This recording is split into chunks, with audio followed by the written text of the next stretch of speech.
Selamat malam, kita berjumpa lagi di Sportcast Nusantara TV. Masih bersama saya Boy Noya. Dan dua tamu kami pada malam hari ini, ya teman-teman juga, pengamat olahraga, pengamat sepak bola. Udah tidak asing lagi, Bung Gita Suwondo. Halo Boy. Selamat malam Bung. Selamat malam. Nah ini Erwin Fitriansyah. Bagi penggemar sepak bola, penggemar olahraga udah pasti tahu lah ya kan. Sering mengomentari, sering memberikan pendapat gitu kan. Terima kasih untuk kehadiran Anda berdua malam hari ini. Sebenarnya malam hari ini saya sebenarnya mau mengarah langsung ke persiapan timnas. Tapi kok ada sesuatu yang harus saya bicarakan dengan dua pengamat olahraga ini, ya kan? Kalau reshuffle kabinet kemarin yang rame itu pasti dua. Pertama tuh ketika Menkyu baru. Iya, betul. Dan yang kedua ketika Menpora yang baru. Wah, itu ini tunggu. Langsung tanggapan netizen itu kencang sekali kan ya, Mas Erwin ya? Iya. Dan juga Bung Gita ya. Mungkin karena olahraga butuh Menkyu juga ya. Betul. Langsung viral gitu kan. Siapa dia? Terjawab sudah. Nah orangnya juga ternyata yang deket-deket kita juga. Yang sering kita omongin juga. Nah Bung Gita melihatnya seperti apa nih? Seorang Erick Thohir yang tadinya adalah BUMN, ketum PSSI, dipilih menjadi Menpora yang baru. Korelasinya seperti apa? Positif, negatif, menguntungkan, atau akan jadi PR banyak ini? Kalau apa ya, mengundang kontroversi, mengundang argumentasi pasti iya. Iya. Karena dilihat begini, waktu sebenarnya jabatan menteri kemudian menjabat sebagai ketua federasi, ketua PB itu nggak ada masalah. Kenapa? Nah, ya. Karena kan dulu Pak Azwar Anas juga seperti itu. Kemudian kalau kita lihat kemarin dia Menteri BUMN kan juga jadi ketua PSSI. Pak Agum juga. Pak Agum juga. Cuman sekarang permasalahannya adalah ini Menpora yang membawahi semua cabang-cabang olahraga. Apakah nantinya akan adil terhadap cabang olahraga yang lain? Itu kan yang ditakutkan. Betul. Tapi secara apa ya? Secara aturan kenegaraan sah-sah aja. Sah aja. Gitu, nggak ada. Kemudian kan orang bilang FIFA gimana? Pak Erick sendiri kan bilang ya kita lihat apa tanggapan FIFA. Tapi kemudian malamnya kan Gianni Infantino jelas bahwa dia mengatakan bahwa terima kasih Pak Erick yang sudah demikian berjasanya untuk sepak bola, memperkenalkan sepak bola sampai kemana-mana untuk sepak bola Indonesia, dan kemudian menganggap bahwa ini tugas yang berat tapi pasti akan bisa dijalani. Jadi sepertinya Gianni Infantino tidak mengharamkan hal-hal seperti ini. Jadi ya mau nggak mau ya harus diterima. Saat kalau masalah adil dan tidak adil ya dilihatnya nanti pada saat sudah menjalaninya. Kan kedepannya juga akan ada SEA Games. Apakah dia akan akan adil terhadap semua cabang olahraga juga nantinya pada saat pelaksanaannya nanti. Dan Pak Erick bukan orang pertama ya yang menjabat sebagai ketua federasi sepak bola dan juga menteri olahraga. Ada Qatar juga melakukannya. Arab Saudi sampai sekarang ya Qatar ya. Iya. Artinya kan Qatar dan Arab Saudi yang sudah apa ya? Seperti anak emasnya FIFA, mungkin aja kita jadi anak emasnya FIFA juga kan. Anak emas FIFA cabang Asia Tenggara. Cabang Asia Tenggara. Ya kayak seperti itu. Jadi kalau apakah akan menguntungkan masih dilihat ke depannya apakah akan menguntungkan atau tidak. Tapi nggak fair juga kalau kita bilang bahwa Pak Erick apakah akan sanggup melakukannya tidak atau melakukan. Dia kan punya pengalaman Koi. Iya betul. Asian Games juga. Artinya PSSI juga terlepas masih banyak segala macam PR yang harus dijalankan, tapi dia sejauh ini kan dia masih on track untuk kita lolos ke Piala Dunia, untuk semuanya berjalan. Nah, masih ke depan yang harus kita nilai apakah Pak Erick itu akan berhasil di dua-dua tempat ini.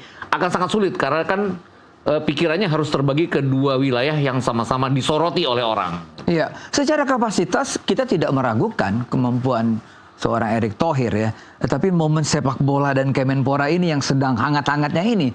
Nah, Bung Erwin lihatnya seperti apa? Iya, kalau boleh nambahin, ini sebenarnya saya grogi karena sama idola-idola nih siarannya. Orang tua itu.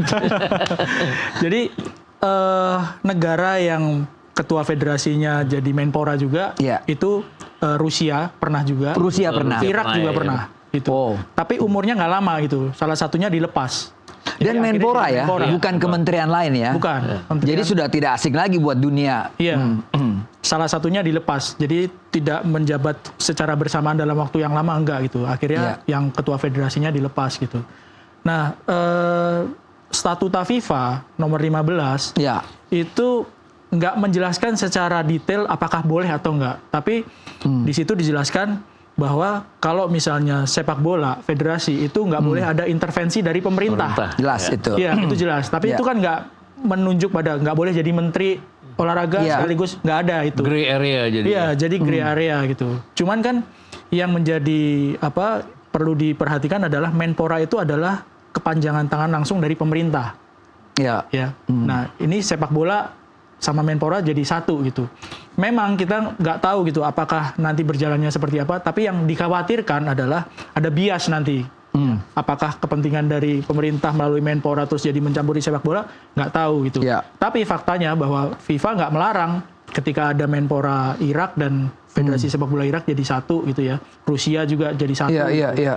Dan saya pikir Pak Erik mengambil langkah yang cukup aman ketika memberikan statement, kita tunggu FIFA. seperti apa FIFA gitu.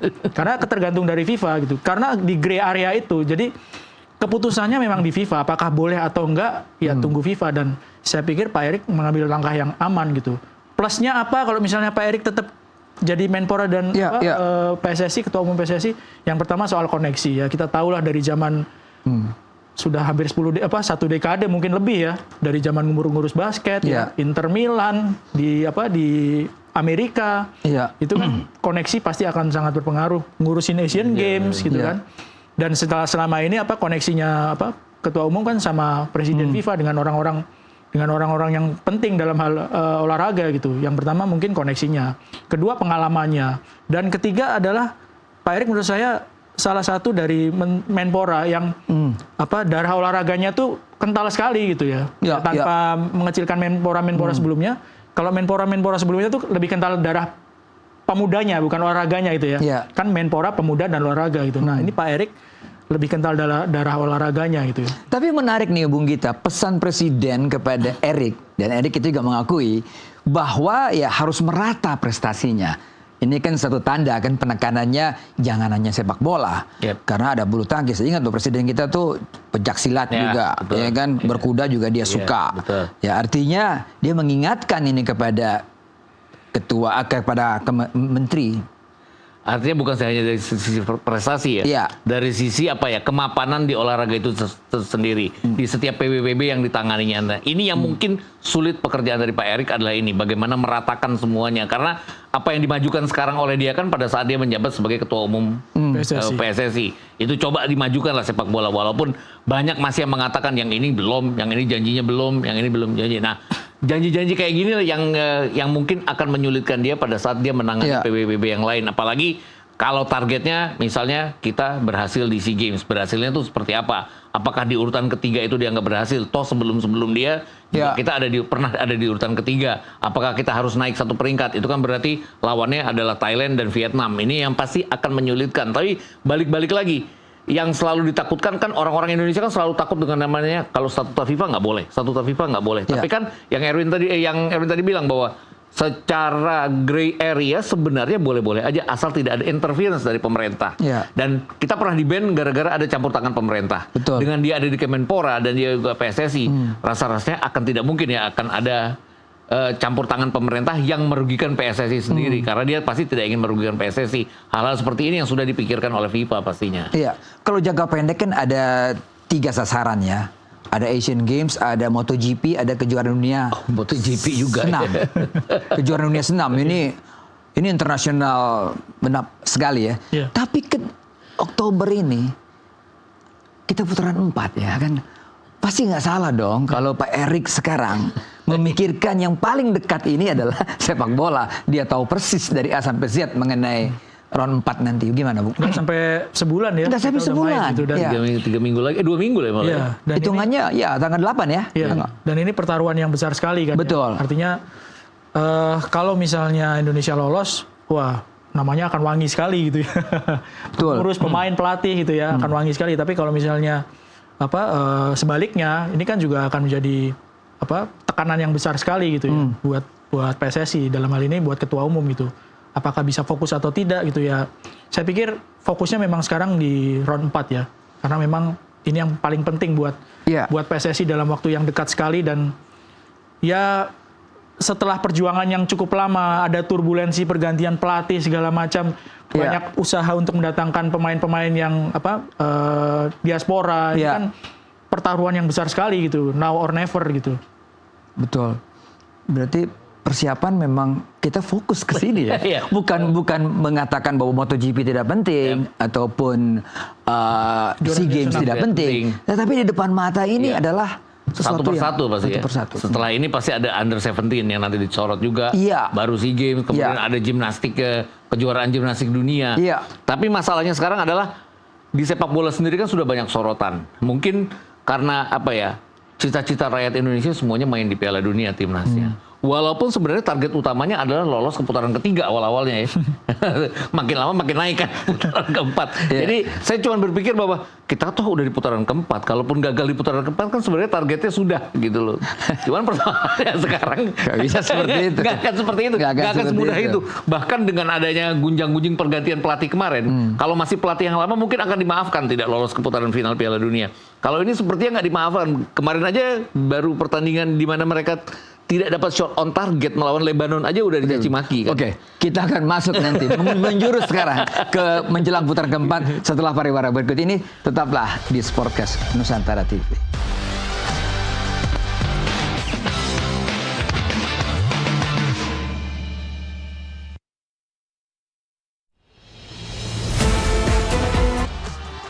Anda masih di Sportcast Nusantara TV.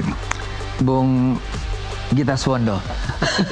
Sekarang kita masuk pada hal yang kita mau bahas, yaitu timnas, ya kan? Dan masih terkait dengan Pak Erik nih pasti, ya kan? Pada waktu statement pidatonya, saya kok nangkep sesuatu yang menarik dari statement Pak Erik. Dia bilang begini, rupanya banyak yang nggak terlalu suka ya dengan perubahan dan prestasi signifikan timnas Indonesia. Ini terkait dari tekanan-tekanan yang kita alami ini sekarang ini. Anda melihatnya seperti apa nih? Mungkin saya melihatnya gini, kita tuh bertahap makin lama makin pengen lebih gitu ya. Ya, iya dong. Iya pasti ya. Kita kan awal-awal ikut kualifikasi tujuannya hanya untuk lolos putaran sampai putaran ketiga, putaran kedua bahkan. Setelah kita menang dari Brunei, putaran kedua kita ingin ke putaran ketiga, makanya banyak lah, makin lama diaspora. Di putaran ketiga, diaspora itu makin banyak, tujuannya adalah kita lolos ke putaran keempat. Targetnya sudah jalankan. Kemudian kalau Pak Erik mengatakan kok makin banyak yang sepertinya senang ya dengan kegagalan, misalnya gagal, saya juga nggak terlalu setuju ya sebenarnya.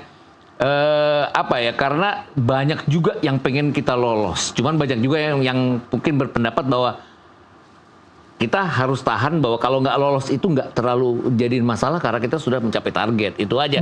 Jadi pro kontranya seperti itu, bukan tidak pengen kita lolos, itu akan euforia sekali sebenarnya kalau kita lolos. Tapi pertanyaannya dengan kemarin 2 uji coba, apakah kita mampu untuk lolos? Jadi yang mengatakan bahwa kayaknya kita nggak lolos tuh lebih ke lebih ke logis berpikir bahwa kita tidak lolos karena kemampuan kita yang mungkin persiapan kita di bawah dari Arab Saudi dan juga Irak dianggapnya seperti itu, hal-hal seperti itu. Jadi nggak mengatakan bahwa kita nggak senang, kita akan senang-senang aja sebenarnya. Kalau mungkin maksudnya dikaitkan dengan kondisi tekanan yang dialami oleh timnas, misalnya jadwal yang berubah dari AFC. Kedua dan terakhir adalah pemilihan wasit, sehingga menimbulkan tekanan. Saya bisa memaklumi itu ya, bahwa tidak hanya Pak Erik tapi semua juga mengalami itu. Kok seperti ini gitu loh. Walaupun secara jadwal ada perubahan sedikit. Tapi apakah bisa wasit diubah? Saya pikir agak sulit. Susah ya. Tapi ini kan yang dianggap sebagai kok kayaknya agak suka gitu kalau Indonesia ini bisa step on step semaju bahkan lolos gitu, Bung. Ya. Dan terutama kalau saya sih ngelihatnya ada tekanan dari supporter Indonesia sendiri yang mendukung Indonesia. Itu ada juga pasti ya. Pasti banyak juga gitu ya. Artinya kalau misalnya nggak ada turbulensi pergantian pelatih kemarin, mungkin tekanannya nggak akan seberat sekarang gitu ya. Nerima udah ya. Iya, karena kan gini, buat orang-orang yang sangat berharap Indonesia lolos gitu, ketika pelatihnya berganti, kalau misalnya tetap nggak lolos gitu, ngapain ganti pelatih kemarin? Kalau misalnya akhirnya nggak lolos juga gitu kan? Karena kan ganti pelatih itu kan mengubah banyak hal. Betul. Di tengah jalan lagi. Itu kan sebuah tindakan yang berisiko. Demi apa sih? Demi Indonesia lolos. Kan waktu itu janjinya seperti itu dan memang keinginan lolos ke babak kedua, ternyata bisa nih lolos babak 3 nih. Oh, ternyata ada peluang nih lolos babak 4 gitu. Di tengah-tengah ganti pelatih dan ada turbulensi seperti itu, saya pikir itu yang membuat salah satu tekanan itu juga cukup besar gitu ya. Kalaupun misalnya tadi Mas Gita juga sudah bilang, kalau misalnya pelatihnya itu nggak ganti terus akhirnya nggak lolos gitu, ya udah gitu. Kan nggak ada turbulensi di tengah-tengah itu gitu. Nggak ada pro kontra di tengah-tengah perjalanan itu, nggak ada pro kontra gitu. Ya udah memang nggak lolos aja. Kalau misalnya lolos, siapapun pelatihnya pasti akan wangi namanya gitu.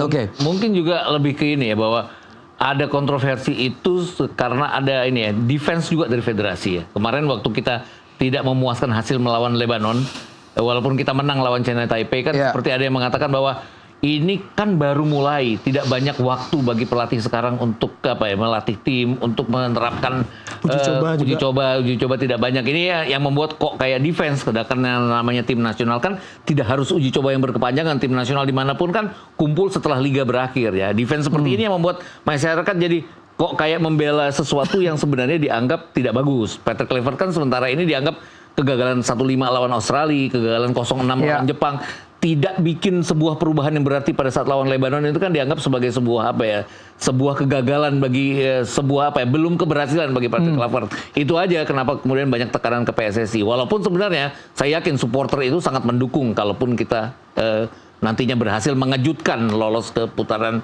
final Piala Dunia. Yang kita bicarakan adalah tekanan yang keputusan dari FIFA atau AFC.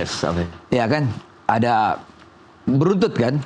Dari mulai host yang berubah, kedua mengenai jadwal itu pun masih diubah sedikit, dan ketiga nih wasit. Menurut Mas Erwin ini berpengaruh banget ya buat kita. Ya mau nggak mau harus get used to ya, harus benar-benar ini kan belum main aja udah kayak gini gitu kan ya. Tekanannya sudah seperti itu dan beruntun gitu kan ya. Bagaimana nanti kalau main di sana, bagaimana let's say pelayanan panpel seperti apa ya kan, pengamanan seperti apa, ketika bermain seperti apa, bagaimana kita latihan di sana seperti apa, pelayanannya itu kan harusnya udah tergambar sih ya. Belum main aja sudah seperti ini tekanannya, dan benar-benar harus mempersiapkan secara non teknis sih. Kalau teknis ya oke lah, siap semuanya itu, tapi non teknisnya seperti apa? Waktu menghadapi Bahrain, waktu menghadapi Irak di Basra, itu kan juga sebuah pengalaman sebuah pengalaman, tekanan-tekanan terutama non teknis. Dan Indonesia kan sudah punya banyak cerita gitu menghadapi kendala ataupun tantangan non teknis kita yang menghadapi tim-tim dari Asia Barat ya. Jadi faktor non teknis semuanya udah siap lah pasti ya. Iya, tapi kan kita berdasarkan pengalaman ya, ketika kita melawan Bahrain dipimpin oleh wasit yang kita anggap bias banget, ya kan? Itu kan banyak pengalaman yang muncul lagi ketika akan menghadapi putaran keempat. Gimana? Secara pemain mungkin dengan level tinggi seperti Jais dan kawan-kawan, mungkin nggak terpengaruh ya masalah seperti itu, atau gimana? Nggak, harusnya tidak ya. Tapi gini, kita kan kalahnya lawan Australia, lawan Jepang yang kita benar-benar kalah telak. Kalah telak. Ya, lawan China kita kalah, tapi kan sebenarnya itu karena kesalahan lebih kesalahan strategi yang kita kalah di kandangnya China waktu itu. Jadi kalau berhadapan dengan tim-tim Jazirah Arab, kita walaupun tidak menang, tapi kita rebut 2 poin pada saat kita menahan imbang Arab Saudi, menahan imbang Bahrain. Persoalannya adalah sekarang main di sana ya. Main di sana. Kalau kita bicara lawan Bahrain kan seperti ada ya, bukan cuma wasit, provokasi pemain Bahrain juga. Ini yang saya rasa yang Erwin bilang tadi, bahwa kita harus siap dengan segala sesuatunya, terutama provokasi pemain pada saat mereka mencoba mengejar ketertinggalan. Kalau kita unggul terlebih dahulu. Itu juga yang dilakukan oleh Lebanon kemarin. Dan kita terlihat ada emosi juga. Tom Haye sampai nggak mau salaman seperti itu. Itu yang bisa merusak tim juga. Dan kemudian ada kerugiannya juga adalah kita main 2 kali berturut-turut dalam turnamen 3 negara. Di mana sebuah negara bermain 2 kali pertandingan pertama, itu pasti akan merugikan karena 2 negara lainnya akan melihat hasil, bisa melihat hasil. Walaupun kalau kita menang 2 kali aman. Apakah kita akan menang 2 kali seperti itu? Dan yang harus diingat adalah kita belum pernah menang away. Kita baru menang away-nya lawan Brunei dan Vietnam di kualifikasi Piala Dunia ini. Dan kita berhadapan dengan Arab Saudi yang sebenarnya penampilannya meningkat dibandingkan dengan pada saat putaran ketiga kualifikasi. Waktu kita mengalahkan mereka November 2024 tuh ada yang nanya kan ke saya. Nanyanya adalah, emang tim ini bagus bisa ngalahin Arab Saudi? Ya, Arab Saudi kan baru 2 pertandingan dilatih oleh pelatih yang sekarang melatih itu. dan mereka pasti akan lebih maju. Untungnya kita tidak akan ketemu Arab Saudi. Ternyata saya salah, ketemu lagi kita sama Arab Saudi. Itu tadi, Arab Saudi juga persiapannya jauh lebih bagus dari kita. Ini yang harus kita perhatikan, bahwa mereka sudah melakukan segala cara, non teknis maupun teknis. Non teknis itu kan, ya itu tadi, mungkin akan ada provokasi, mungkin pilihan wasit juga. Wasitnya wasit Kuwait ya yang memimpin pertandingan lawan Arab Saudi nanti. Kemudian kalaupun melawan Irak kan wasitnya Manning dari China yang memberikan 3 penalti bagi Qatar pada final Piala Asia.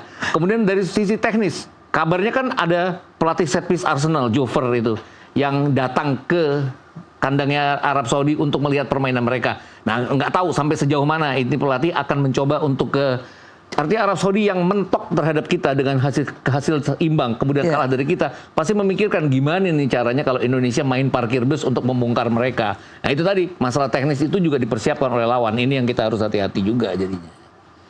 Dan tambahan lagi, dalam masa sebelum round 4 ini kan Arab Saudi menjalani pertandingan-pertandingan pemanasan itu di Gold Cup. Terus habis itu mereka lawan Makedonia Utara, mereka lawan CSKA. Di Gold Cup itu mereka main 3 kali. Jadi total ada 5 kali mereka punya ajang untuk mencoba strategi, untuk mempersiapkan tim, untuk bisa memperbaiki penampilan gitu ya. Jadi memang selain menjadi tuan rumah, secara teknis itu mereka siap sekali dengan pelatih Renard yang menurut saya bisa membuat Arab Saudi tampil jauh berbeda ketika tampil di babak ketiga ya. Dengan lawan yang lebih bagus dari mereka ya. Iya, semuanya. Dia cari lawannya pintar juga. Nah Indonesia lawan Kuwait aja batal, Kuwaitnya nggak jadi datang. Padahal kan ketika menghadapi Kuwait dan Lebanon, Indonesia itu kan sebenarnya berharapnya mendapatkan lawan yang gaya mainnya mungkin sama dengan Arab Saudi, tekanannya juga mungkin akan sama. Karena waktu menghadapi Cina Taipei dan Lebanon, tekanan itu kan nggak dapat Indonesia.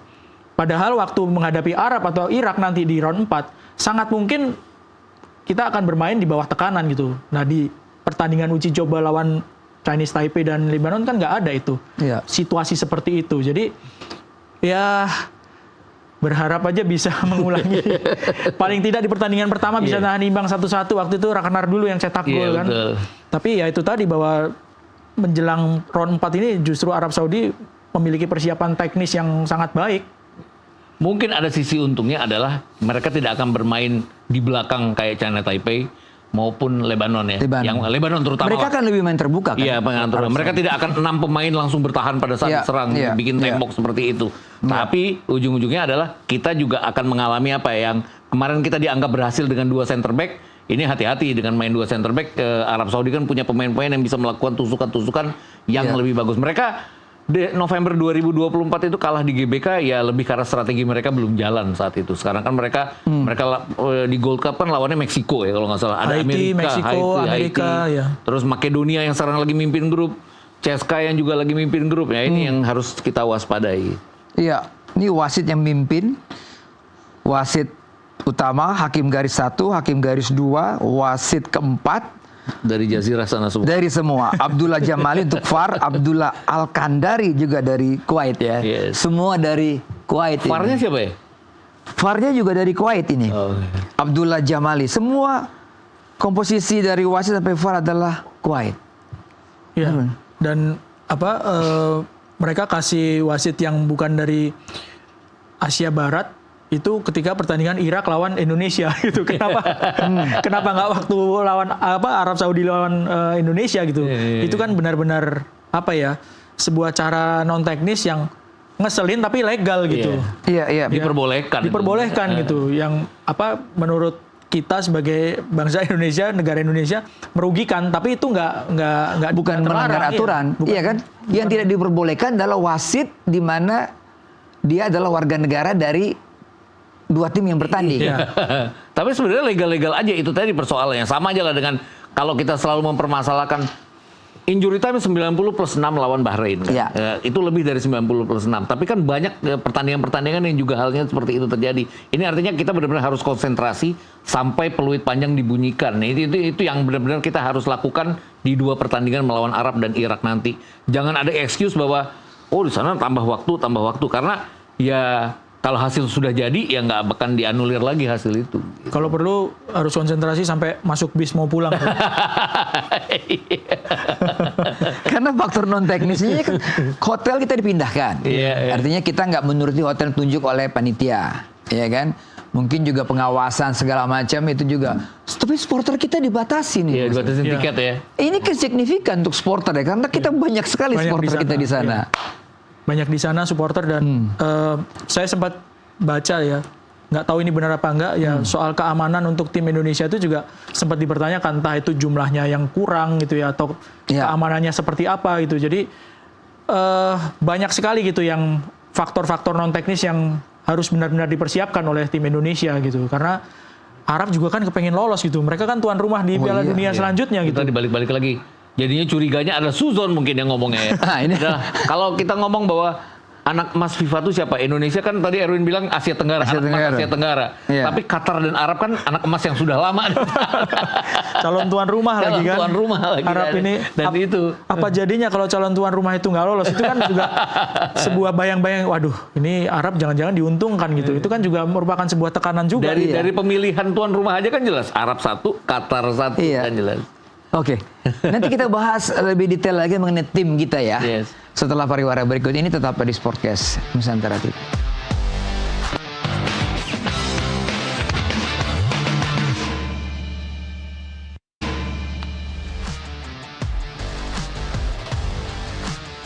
Langsung ke Bung Erwin. Bung Erwin nonton kan waktu lawan Libanon kan ya. Ya. Melihat pasti impresif dong melihat permainan walaupun tidak ada gol di situ. Ini kan modal kita nih untuk menghadapi Arab Saudi walaupun kita gagal melawan Kuwait. Saya boleh bilang nggak impresif. Boleh, boleh. Boleh saja. Kalau lawan idola soalnya harus minta izin dulu kalau nggak setuju. Karena banyak yang impresif kan. Banyak yang happy itu. Saya membayangkan gini, Iya. segitu banyak peluang gitu ya, meskipun nggak ada yang on target gitu, Iya. itu nggak jadi gol, nggak ada peluang, nggak ada on target gitu. Padahal kan nguasain permainan, sesuatu hal yang sangat mungkin nggak akan kejadian waktu menghadapi Arab Saudi ataupun Irak di sana. Iya, nggak bakal seluasa Iya. itu ya. Nggak akan sebanyak itu possession yang akan dimiliki oleh tim Indonesia Iya, di sana. Kemungkinan besar ya. Kemungkinan besar Iya, seperti lawan gitu. Arab Saudi dan Irak. Iya. Nah, lawan Lebanon aja kita menguasai permainan, untuk on target aja nggak ada. Nah, itu kan sebuah PR yang sangat besar. Ya. Waktu menghadapi Arab Saudi atau Irak, itu jangankan peluang satu, setengah aja harus bisa jadi gol gitu. Karena nggak akan sering peluang yang didapat oleh tim Indonesia ya, yang kita harus akui bahwa oke, Indonesia lolos ke round 4 gitu. Tapi untuk level Piala Dunia, untuk level tim yang mapan di Asia, ya Arab Saudi sama Irak itu ada di atas Indonesia gitu. Ya, mereka punya sejarah yang bagus, mereka punya kompetisi yang bagus, pemain-pemain level dunia ada di situ dalam sebuah ekosistem kompetisi yang bagus gitu. Jadi pemain-pemain timnasnya juga levelnya juga di level yang bagus gitu. Nah, ketika menghadapi Arab Saudi mendapatkan peluang itu cuma setengah, ya harus bisa jadi gol. Istilahnya kan seperti itu. Ya. Nah, waktu lawan Lebanon kan susah untuk mendapatkan peluang. Chinese Taipei ya oke lah ada gol, tapi kan bukan level kita gitu. Dan kalau misalkan mau simulasi melawan Arab Saudi ya lawannya bukan mereka, lawannya bukan Chinese Taipei, tapi Kuwait yang batal datang. Mereka nggak jadi datang, ya udah, nggak ada simulasinya yang kalau cari menang aja kan ngapain? Orang kita berharap bisa mendapatkan lawan yang gambarannya seperti Arab Saudi atau Irak gitu. Jadi menurut saya nggak impresif sih menghadapi Lebanon gitu ya, dengan position seperti itu. Nggak ada shot on target loh, Om Boy. Kalau kita main bola nggak ada on target itu kan, menguasai permainan tapi nggak ada on target itu kan PR besar gitu. Apalagi untuk sebuah tim nasional yang menurut saya ya sudah sangat maksimal gitu ya. Pemain diaspora ada semua gitu kan ya. Oke lah nggak ada Ole Romeni yang selama ini menjadi juru gedor gitu. Tapi pemain-pemain lain kan untuk on target sampai nggak ada itu kan aneh ya. Iya, susah lah. Nah, saya tuh ngelihat pertandingan terbaik kita lawan di selama kualifikasi putaran ketiga itu babak pertama lawan Arab Saudi waktu main di Jeddah. Yang kita unggul terlebih dahulu 1-0. Babak keduanya kita keteteran. Sampai mereka punya 2 peluang, 1 digagalkan oleh Martin pas penalti 1-1. Nah, harusnya kita setiap uji coba bermain seperti pertandingan babak pertama melawan Arab Saudi itu. Artinya kita passing 1-2 lewat tengah, kita passing tidak melakukan crossing sama sekali. Crossing itu kan ujung-ujungnya sering gagal karena lawan-lawan yang tinggi di daerah pertahanan. Itu yang terjadi pada saat kita lawan Lebanon. Kita passing-passing nggak berhasil menembus dari tengah, kita coba passing dari ke sayap, tapi juga nggak berhasil. Ada kecepatan Jakob Sayuri, ada Emiliano Jonathans yang juga oke, tapi Emiliano Jonathans seperti bingung ya pada saat dia punya kemampuan untuk cutting inside, itu dia bingung menaruh bola di antara dua tiang ini, mau ke tiang jauh atau ke tiang dekat, ujung-ujungnya ya ke udara terus jadinya. Hal-hal kayak gini yang membuat kalau dikatakan bahwa kita oke secara build up permainan, tapi nggak oke pada saat harus masuk ke final third-nya lawan. Dan final third itu yang paling ini ya. Bahkan kalau kita lihat peluang untuk bikin gol pun kita nggak banyak yang terjadi. Ada beberapa kali tapi nggak jadi shot on target, dan akan sangat sulit berhadapan dengan lawan-lawan seperti Arab Saudi dan Irak kalau kita, karena peluangnya juga nggak banyak pasti ya. Mungkin itu tadi yang Erwin bilang, setengah peluang atau satu peluang harus jadi gol itu tadi. Kita hanya 2 on target waktu lawan Arab Saudi di Jeddah, kita dapat 1 gol. Arab Saudi dengan segala macam on target mereka juga hanya dapat 1 gol. Pertahanan sih mungkin kita oke ya, apalagi kalau kita pakai formasi 3 back, rasa-rasanya sih kita akan bisa mengimbangi mereka mungkin di belakang. Di tengah oke, so-so, tapi di depan ini yang tetap menjadi PR, karena apapun dalam sebuah turnamen di mana hanya ada 3 tim, kita harus bikin gol di setiap pertandingan. Coba bayangin kalau kita istilahnya kita nggak terkalahkan, tapi main imbang 0-0 2 kali. Kemudian di pertandingan ketiga mereka main 1-1, kita out dengan tag, ya federasi akan bikin kita tersingkir terhormat karena kita tidak terkalahkan. Tapi tetap aja tersingkir. Kan sekarang sebenarnya gini, kalau pelatihnya masih terdahulu mungkin dimaafkan seperti itu. Oh, kita hebat bisa tahan Arab Saudi, bisa tahan Irak, kita sampai putaran keempat. Persoalannya sekarang adalah masyarakat demikian ingin kita lolos ke Piala Dunia, itu aja jadinya. Tekanannya itu akan ada ke Pak Erik lagi, walaupun tekanan itu ya seharusnya bisa dihindari dengan kita mencoba berbuat sesuatu jadinya. Iya, berarti memang kita masih agak sedikit khawatir gitu ya. Iya kan, kita senang lihat gaya permainan, perpindahan pemain-pemain baru yang bisa langsung adaptasi kan, seperti Emiliano. Tapi ya tadi on target nggak ada.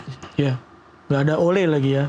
Kalaupun ada kan nggak mudah untuk orang yang pemain yang habis mengalami cedera cukup lama, operasi, terus main dalam sebuah pertandingan yang penting gitu, dan itu memang menjadi titik lemah Indonesia gitu ketika nggak ada Ole. Karena di sektor lain saya pikir sudah cukup mapan ya, sudah cukup mapan. Di belakang ada JIZ, dari belakang dari kiper kita punya sekarang punya 2 kiper yang sama-sama bagus. Ya, satunya main di Italia, satu main di Amerika. Kalau suruh memilih, Anda memilih siapa? Kalau belakangan Emil.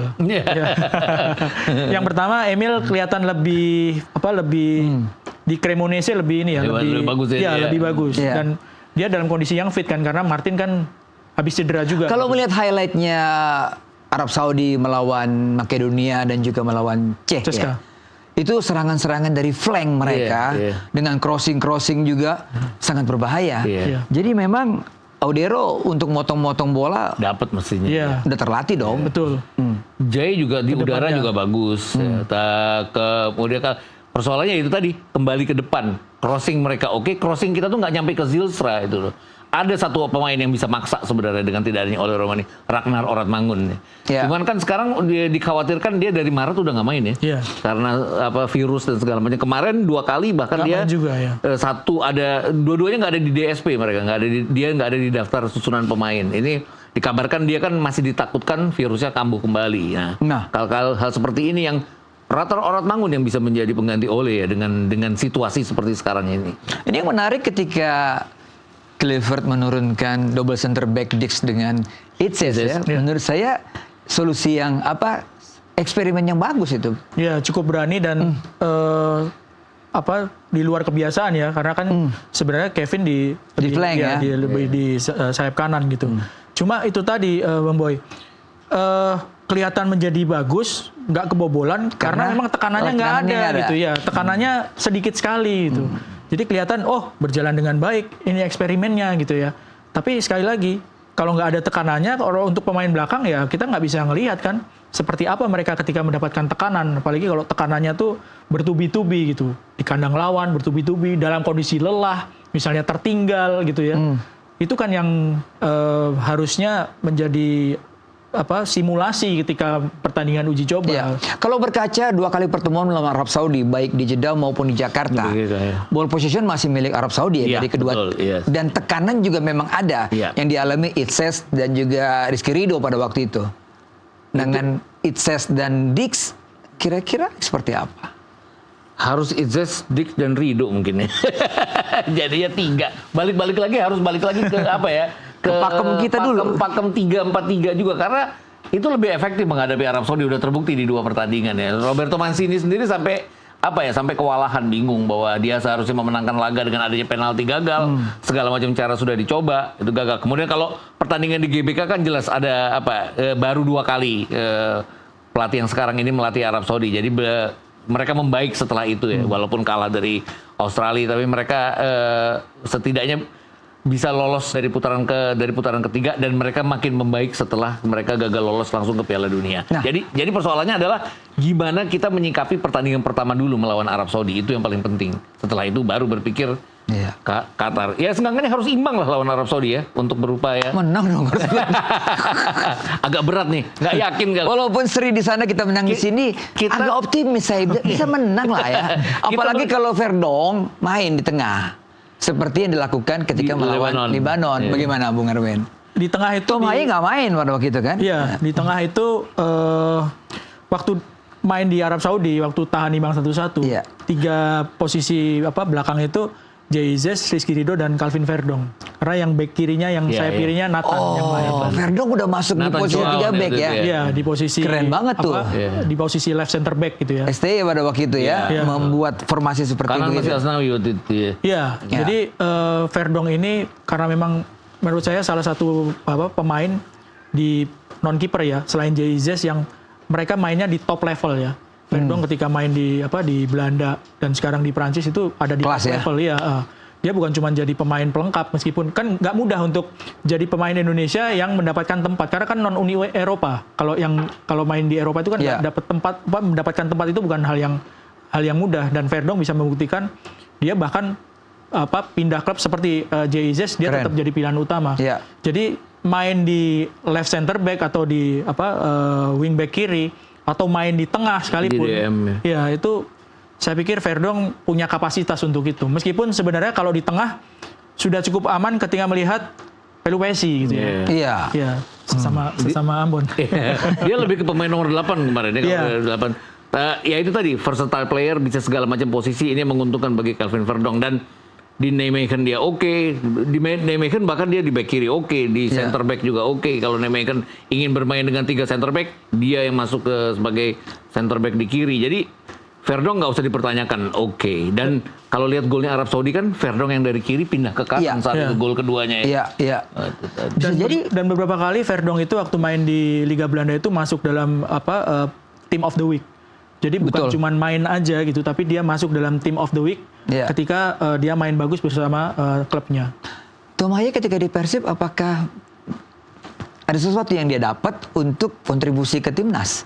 Karena kan dia cukup lama nih untuk mendapatkan klub. Sekarang dapat di Persib. Anda melihatnya seperti apa? Dari 1 pertandingan, 2 pertandingan membela Persib? Kan nggak langsung jadi starter di pertandingan pertama. Dan salah satu PR terbesar buat Tom Haye selama dia main, selama kita lihat, itu kan dia agak jarang atau bahkan mungkin nggak pernah main selama 90 menit. Ya. PR-nya kan itu. Fisik dia. PR-nya harus diakui adalah dia nggak bisa main secara 90 menit. Apalagi kemarin sempat nggak dapat klub lama gitu ya. Latihannya seperti apa itu, dan terbukti di Persib selain karena memang pemain-pemain tengahnya Persib itu juga banyak. Dia juga harus mengejar ketertinggalan dalam hal fisik gitu ya. Dan yang paling kelihatan kalau Tom Haye dan pemain-pemain asal Eropa kan di kondisi yang panas kan. Di cuaca yang panas itu, di iklim yang panas. Di Arab Saudi kan panas. Jadi ini menurut saya ya banyak PR yang harus dikejar oleh Tom Haye. Kalau dia mau dapat tim tempat starter gitu. Kita berebut lapangan tengah untuk melawan Arab Saudi nanti. Dan kalau melihat ketika melawan Lebanon dengan 3 Kambuaya, Pelupesi dan Dean James, gimana menurut Anda? Harusnya sih kemarin sih oke, tapi balik-balik lagi. Lawannya juga tidak, lawannya itu udah cepet-cepet mau mundur ke belakang gitu loh. Jadi di tengahnya ya benar-benar milik kita. Tapi ada satu pertandingan sebenarnya, tapi ini balik-balik lagi. Saya nggak pernah merhatiin Patrick Kluivert ngelatih gimana, nggak pernah dapat kesempatan. Tapi pada saat kita di GBK November 2024, H-1 sebelum lawan Arab Saudi, itu kan kita set kamera karena kita waktu itu kita bertugas untuk ngambil dance cam, fans cam waktu itu di hari H. Bung Ita, stop dulu ya. Oke. Kita break dulu ya. Oke. Kita kembali setelah pariwara berikut ini. Nanti kita lanjutkan. Oke.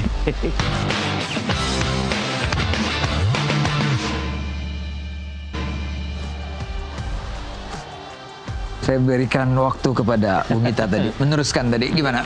Itu kan kita lagi set kamera. Terus mereka mau latihan technical.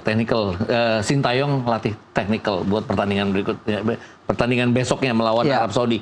Itu kan semua wartawan, jurnalis disuruh keluar. Ya. Tapi karena kita lagi set kamera, set control room, kita boleh asal handphone kita dipegang oleh orang AFG.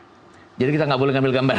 Oke. Itu berkali-kali, sampai 5-6 kali situasi pada saat gol keduanya Marcelino Ferdinand itu dilakukan. Oh, by design. Ya, by design. Jadi Calvin Verdong dari kiri ngambil corner digagalkan, terus Calvin Verdong ngambil dari kanan. Karena menurut analisis videonya timnya Sintayong adalah sisi kiri dari Arab Saudi yang lemah. Itu yang dieksploitir oleh kita. Nah, balik-balik lagi. Patrick Kluivert harus melakukan yang sama. Ambil semua video Arab Saudi kalau dapat. Gimana? Pasti ada kelemahan dari sebuah tim gitu loh. Setidaknya itu yang harus dilakukan. Kan kita underdog. Kita harus berpikir bahwa kita harus cari solusi untuk bisa membongkar pertahanan mereka. Mereka juga cari solusi kok ngelihat 2 kali kita bisa menahan dan mengalahkan mereka. Mereka cari solusi gimana caranya bongkar parkir bis kita. Dan mereka banyak melakukan itu. Kenapa kita tidak melakukan hal yang sama? Itu artinya. Harus seperti itu. Ya, dan selama round ketiga kemarin itu kan sebenarnya kelihatan bahwa kekuatan tim Indonesia gitu ya adalah ketika bermain menunggu dan counter attack gitu. Indonesia beberapa kali menghasilkan gol kan di skema seperti itu. Transisi itu sangat bagus kita ya. Di Arab ketika tahan imbang 1-1, di GBK ketika 2-0, bahkan ketika main waktu lawan Bahrain pun juga kan betul. Dengan skema seperti itu Indonesia yang bisa mencetak gol gitu. Bahwa ketika bermain terbuka, kelihatannya seperti menguasai permainan lawan Australia. Ya kan? 15 menit awal dapat penalti. Defense tinggi banget kita ya. Defense tinggi, tapi begitu kena counter kebobolan. Jadi memang kekuatan sesungguhnya yang sudah terjadi di round 3, terutama di round 3 ketika lawan-lawannya itu kuat-kuat ya, adalah ketika menunggu dan melakukan serangan balik. Dan sudah terbukti sering potensinya memang di situ gitu. Kita punya pemain cepat, Marcelino, Calvin Verdong di kiri atau Sayuri Brothers itu kan pemain-pemain yang cepat gitu ya. Eliano ataupun Miliano nanti. Miliano juga kemarin sudah memperlihatkan dia cukup cepat gitu untuk main dari sayap gitu. Serangan balik dari sayap. Udah jangan crossing deh gitu. Karena ya lawan tim sekelas Lebanon dengan crossing yang menurut saya agak berbau putus asa ya, dan akhirnya nggak berbuah on target pun enggak gitu. Bahkan kita ketemu China yang harus dibilang bahwa secara individu levelnya agak di bawah kita ya, dengan kita banyak diaspora juga. Kita main menyerang terbuka waktu tandang, kita kan kalah. Kita kecolongan 2 gol terlebih dahulu.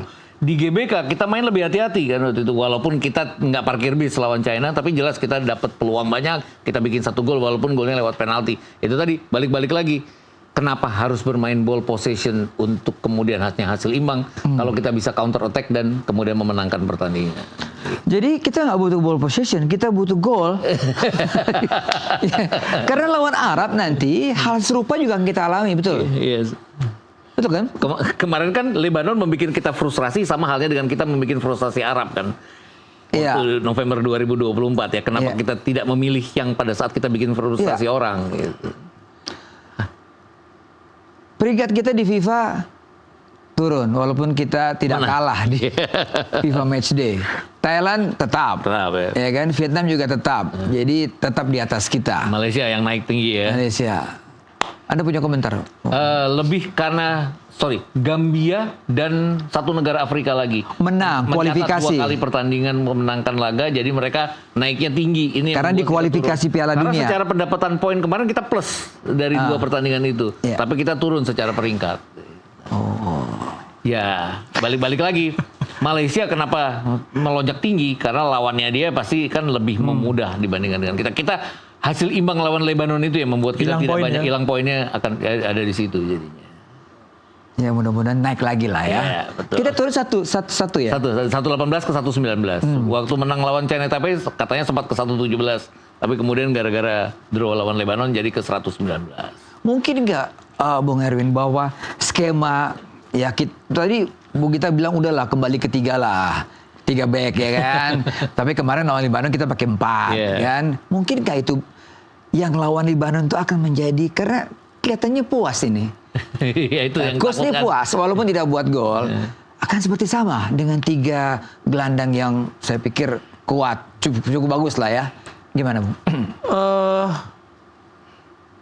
Saya nggak melihat bahwa ketika menghadapi Lebanon itu menjadi sebuah pakem yang menjadi sebuah pakem yang bisa diandalkan karena belum cukup teruji gitu ya. Iya. Ketika menghadapi Lebanon kan tekanannya nggak banyak gitu, nggak banyak pun juga Lebanon sempat sekali ya mengancam ya. Satu shot on target datang dari mereka. Iya, bahkan ketika kita menguasai permainan gitu ya, nggak mendapatkan banyak tekanan, itu pertahanan 2 orang sejajar itu sempat kecolongan 1. Oke.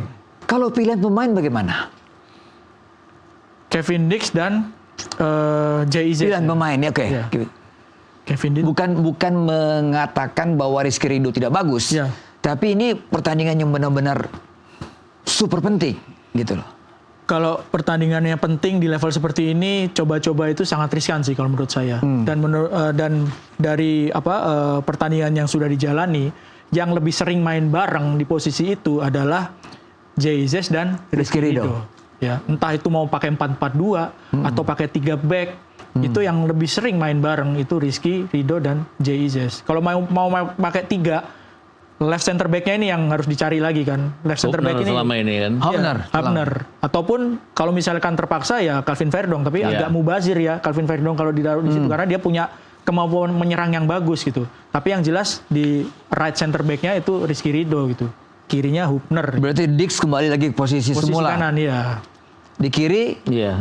apakah Verdong Kalau atau Verdong, kalau ada Hubner, Verdong. Kalau Hubner entah karena apa, karena sesuatu dan lain hal dia tidak dalam kondisi yang fit, jangan nengok gitu dong, maksudnya sesuatu dan lain. Hubner penting Mas, Iya, harus emang ada penting. tukang keproknya Iya, di betul, belakang. emang betul. Sebenarnya yang paling oke itu adalah gabungan antara Ridho, Izzes dan Hubner. Kenapa? waktu lawan Arab Saudi Hubner main kan di 2 pertandingan itu? Iya. Yang pertama nggak main karena main. Verdong yang Verdong posisi main. itu ya. Ketika di Jakarta dia bermain. iya. Dan dia bermain false. Iya. Itu yang paling penting adalah ketenangan dari Ridho, kepemimpinan dari Jay, dan gaprak-gapraknya datang dari Hubner. Itu yang paling oke sebenarnya. Itu yang pilihan ketiga itu kalau kita mau aman. Kevin Dix di kanan jadinya. Ya kalau kita memenangkan the winning team berarti tengahnya Pelupesi dengan Tom Haya dong. Tidak ada eksperimen seperti Verdong didorong ke tengah. Eksperimen juga nggak salah karena dikhawatirkan kondisi fisik dari Tom Haya itu ya. Akhirnya kembali ke situ kita. Egi kalau nggak mau. Kalau di tengah mungkin Tom Haya saingannya Kakak Ricky. Iya, ada Sama- Ricky Kambuaya ya. Sama Mark Klok ya. Saya pikir Dan improve ya Mark sekarang ya. saya pikir kalau di sentral ya Joy Pelupesi susah Tidak ya untuk tergantikan. digeser ya. Ya. Pasangannya ini siapa yang menjadi menarik kan persaingannya? Mark Klok atau Kakak Ricky gitu. Mark gimana? Membaik ya. Setelah lama nggak dipanggil timnas, kayaknya dia mungkin membuktikan bahwa dia masih pantas ada di situ. Dan di Persib paruh kedua musim lalu dia oke ya. Belum terlalu terlihat musim ini. Iya. Itu yang bikin dia dipanggil dan kebukti ya kemarin dia ya balik-balik lagi ya, belum ada lawan yang oke di lapangan tengah. Tapi ya dia bisa lah jadi salah satu. Kalau dia harus main duluan, kemudian Tom Haya main di 20 menit terakhir atau 25 menit terakhir. Karena ini yang repotnya dari Tom Haya, skillful, punya visi, tapi nggak punya fisik yang memadai untuk main di 90 menit. Apalagi main di udara kayak Jeddah nanti ya, itu yang akan menjadi PR kalau Haya dimainkan selama 90 menit. Wow. Dean James sangat Kiri oke. sangat impresif menurut saya permainannya kemarin. Ya di kiri ya. Iya. Dean James itu kalau misalnya main di kiri dia juga punya saingan. Misalnya Ragnar Fit bisa main di situ juga Ragnar. Rafael juga bisa main di situ. Eliano juga main di situ juga ya. Iya. Di kiri ini lebih Banyak pilihan. banyak pilihannya. Hmm. Verdong kalaupun dipaksa dimain di situ juga bisa fit juga gitu ya. Iya. Kalau Kambuaya dengan Yakub Sayuri saya pikir Iya. Yakob Sayuri yang akan hilang ya kalau ada Kevin Dix di sisi kanan ya itu. Atau Kevin Dix menggantikan Rizky Ridho, Yakob Sayuri yang akan main di posisi bek kanan. Itu tadi. Yang pilihannya sebenarnya banyak ya, tapi apakah fungsinya akan bermain seperti yang penting bagi kita kan adalah menciptakan peluang, bikin XG lah kalau istilah di statistik sepak bola. Expected goal ya. Expected goal, Ya. kemudian bikin shot on target, baru nanti bagaimana penyelesaian. Karena kalau nggak ada shot on target ya sama aja ya. Kemarin tuh bahkan end passing kita nggak jelas ya kemana ya. Hilang-hilang gitu aja jadinya waktu lawan Lebanon. Kalau lawan China Taipei, ya itu seperti diberikan ruang, waktu. Ya. Waktu bikin kopi juga dikasih sama China Taipei kemarin itu. Miliano pertandingan kesan Anda gimana? Miliano main 2 kali dan dia membuktikan bahwa potensial. Yes. Umurnya kan masih 21 itu. Iya. Jadi kalau dari sebelum pertandingan itu saya sempat lihat YouTube-nya Mauro sama Miliano itu lebih banyak rekamannya Miliano. Betul. Dan lebih banyak Miliano cetak gol. Dari posisi cut inside dia pakai kaki kiri untuk pressing atau tendangan keras. Itu yang nggak keluar kemarin di pertandingan uji coba. Tapi potensial iya.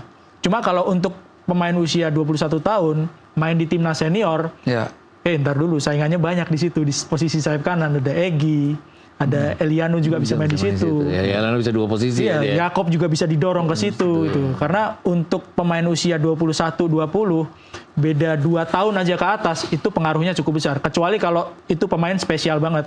Macam Messi waktu usia belasan karena dia spesial banget, ya main di level senior dia bisa ngimbangin atau bahkan lebih bagus. Menghadapi 2 center back Arab yang berpengalaman, yang taktis, yang juga agak sedikit licik gitu kan.